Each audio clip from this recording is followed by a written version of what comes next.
of each crew member we talk with. We share Christ and we hand out Bibles and New Testaments in about 40 different languages.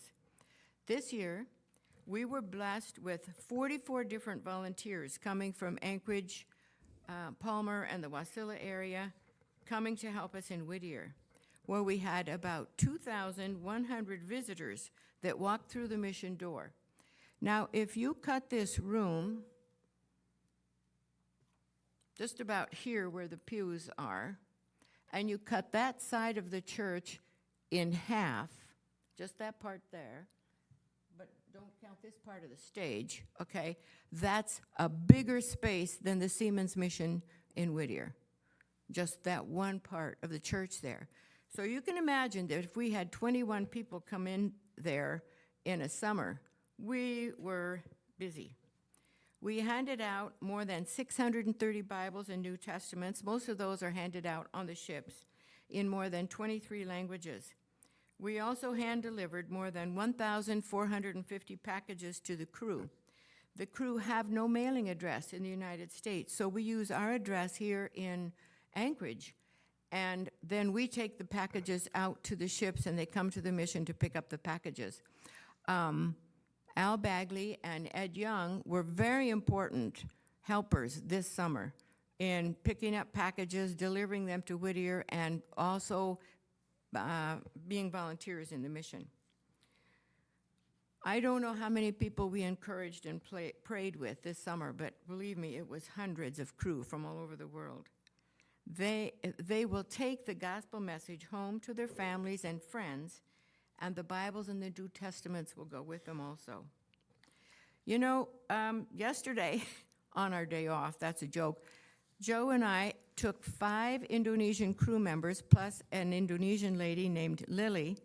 First, we went to the Big Apple, Red Apple, is that what it's called? Red Apple in Mountain View, and the cook shopped up there, and then we took them to Costco. When we went back to the ship, we had 30 boxes of groceries to take to the ship. And they had to load them on the man lift, and then first we had to walk them down the dock, load them all onto the man lift by hand. Then they had to load them on the bow of the soul, coming to know Jesus in a personal way. Next season promises to be busier and more intense than this summer. There were 64 days with ships in the port of Whittier this year. Next year, there's going to be 75. Please pray about the summer of 2026. Any day or time you can volunteer, God can use this for his glory. We have some pictures in the back there, and I think we could take some time now. If you have any questions, just raise your hand and we'll try to answer your questions that you have about Seamen's ministry. One of the most asked questions is, how do you communicate with the crew? Anybody want to ask me that question? How do you communicate with the crew? You do? Okay. To work on a ship, you must have a certain level of English, okay? The majority of the people that we work with, English is their 3rd or 4th language.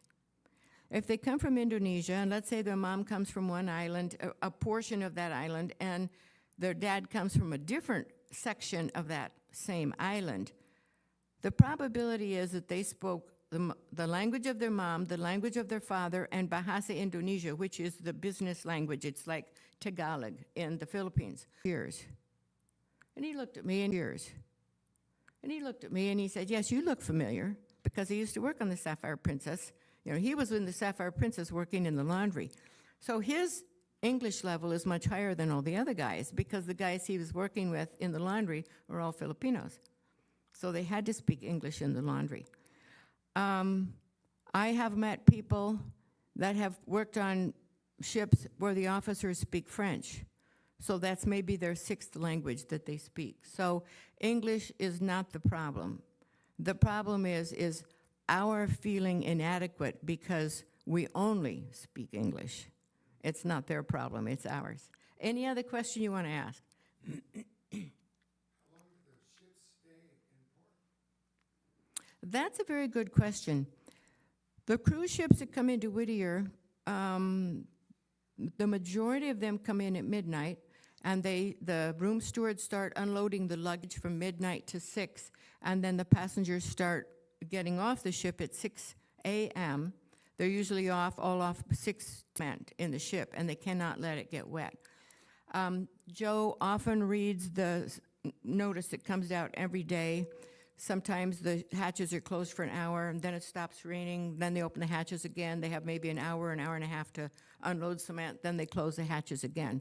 So that puts them really behind. I know this ship is going to be here longer than 2 weeks. A tanker that comes in that unloads jet fuel, the maximum amount of time they stay in this port is 36. It's a huge, big toolbox down there on the dock. So we can pretty much guess when the ship is going to come. We load a great big basket. Joe puts it's called tanker candy in the bottom, chocolate candy. We put Bibles, we put New Testaments, we put calendars, we put knit hats, we put gloves, we put socks, whatever we've got, we put in the bag, and we put it in the toolbox down there on the dock. So when the ship arrives and they get it all fastened up, they're offloading the jet fuel, which everybody here uses, airport uses, regular international airport uses.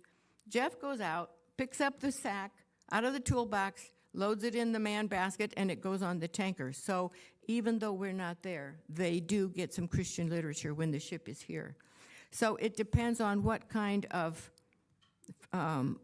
cargo they have is how long they stay. Now we're getting cruise ships that come into Whittier that come at 5 in the morning and leave at 6 at night, which is even a tighter window. So fewer guys can get off that ship, but we're not allowed on the NCL ship. So whatever we can do is usually if we meet the guys that can get off and they take materials back to the ship. Every Holland America and Princess ship that come to Whittier